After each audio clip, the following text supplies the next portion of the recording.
परवा एक पेशंट सहज एक वाक्य बोलून गेली, डॉक्टर, माझ्या सासूबाईंनी जर तो अट्टहास केला नसताना तर आमचं नातं खूप छान झालं असतं. ती बोलून निघून गेली, पण त्या अट्टहास या शब्दावर मी मात्र अडकले. कितीतरी दिवस त्या विषयावर, त्या वाक्यावर, त्या शब्दावर मी विचार करत राहिले. आणि मग माझ्या लक्षात यायला लागलं, अरे खरंच की 2 पिढींमध्ये दुरावा येण्याचं कारण हा अट्टहासच आहे. 2 पिढ्या कशाला? कामाच्या ठिकाणचा बॉस आणि त्याच्या हाताखाली काम करणारी लोक असोत, घरातली मालकीन आणि तिच्या हाताखाली काम करणारी कामाची बाई असो, अगदी आई आणि मुलं असोत, सासू सुना असोत, नवरा बायको असोत, प्रत्येकामध्ये जेव्हा अट्टहास येतो तेव्हा ते नातं खराब व्हायला सुरुवात होते.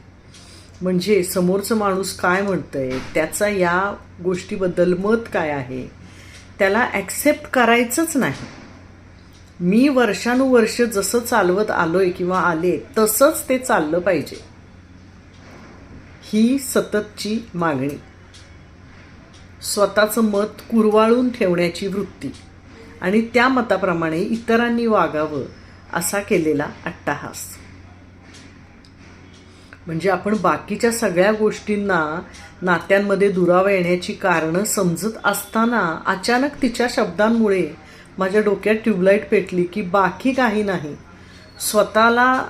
स्वतःचंच खरं करण्याचा जो अट्टहास असतो तोच प्रत्येक नात्यामध्ये दरी निर्माण करायला कारणीभूत ठरतो. बघा तुम्ही विचार करून, तुम्हाला पटतंय का?